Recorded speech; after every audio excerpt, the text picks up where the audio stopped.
지난 1일 밤 너무나도 안타까운 사고가 일어났습니다. 바로 시청 앞 급발진 사고입니다. 무려 9명이 죽고 4명이 다쳤죠. 고인이 되신 분의 승진 축하 회식 자리였다고 해서 더 가슴 아픈 소식입니다. 사고 차량은 역주행하여 200m가량을 100km의 속도로 질주했으며 인도로 돌진하여 사상자를 낸 사고인데요. 가드레일이 엿가락처럼 휠 정도로 엄청난 충격이었다고 합니다. 사고를 낸 운전자는 68세의 남자로 버스 운전 경력 40년의 베테랑 기사라고 하는데 현재 급발진을 주장한다고 합니다. 그리고 댓글들에 대한 설명을 좀 드리려 하는데 첫 번째가 급발진이냐 아니냐에 대한 것들을 좀 정리했습니다. 우선 멈출 때 천천히 멈췄다는 게 급발진이 맞냐는 거에 대한 내용인데 제동이 안 되다 다시 되는 경우도 있다고 합니다. 급발진의 결과가 꼭 사고가 아닌 경우도 있기에 꽤 많은 분들이 경험을 하셨다고 하네요. 또한 전기장치의 결함 등도 국가수로 가면 급발진 인정이 한 건도 없는 걸로 봐서는 제동이 안 되다 또 되고 그런 게 꽤나 있는 일인 듯 합니다.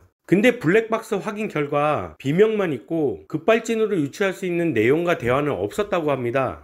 이와 같은 급발진 사고의 경우 무죄가 성립, 그러니까 급발진으로 인정되는 경우는 희박한데요. 피고인이 차량 결함으로 인한 급발진을 입증하는 것이 아니라 검사가 운전자 과실을 입증해야 하기 때문에 무죄가 나오기도 한다는 거죠. 그러니까 차량 결함으로 인한 급발진을 인정해서 무죄가 아니라 운전자의 과실을 인정하기 어렵다고 판단하기 때문이라고 합니다. 급발진 여부라기보다 운전자가 멈추기 위해 브레이크를 밟았다는 사실을 입증하기 위한 브레이크 등 점등 여부, 또 가드레일에 여러 차례 부딪혀 속도를 줄이려 한 이와 같은 노력 등이 있어야 한다는 거죠. 보시다시피 5년간 형사재판 31건 중 4건이 무죄 판결이 났습니다. 그러나 민사재판은 또 다릅니다. 17건의 급발진 주장이 모두 다 기각됐습니다. 통상적으로 법조계 사람들은 민사재판에서 급발진을 인정받기는 불가능에 가깝다고 합니다. 민사재판은 급발진으로 주장을 하는 사람이 급발진으로 사고가 났을 개연성을 입증해야 하기 때문이라고 해요. 이게 무슨 말이냐, 개인이 급발진이라고 단정지을 수밖에 없는 증거들을 직접 수집해야 된다는 거죠.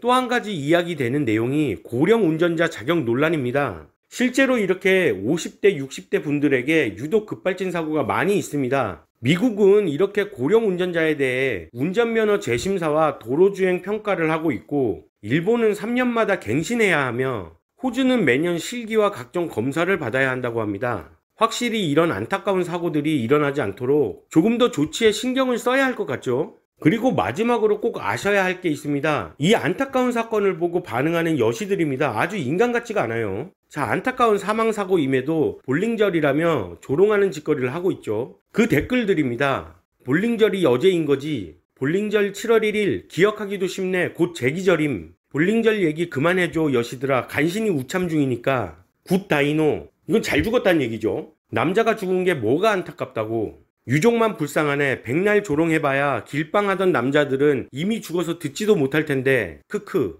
그 담뱃불 혹시 향을 피운 건 아닌지. 분명히 말하는데 절대 소수의 여자들이 이런 거 아닙니다. 저는 이것도 뉴스에 나와야 된다고 생각해요.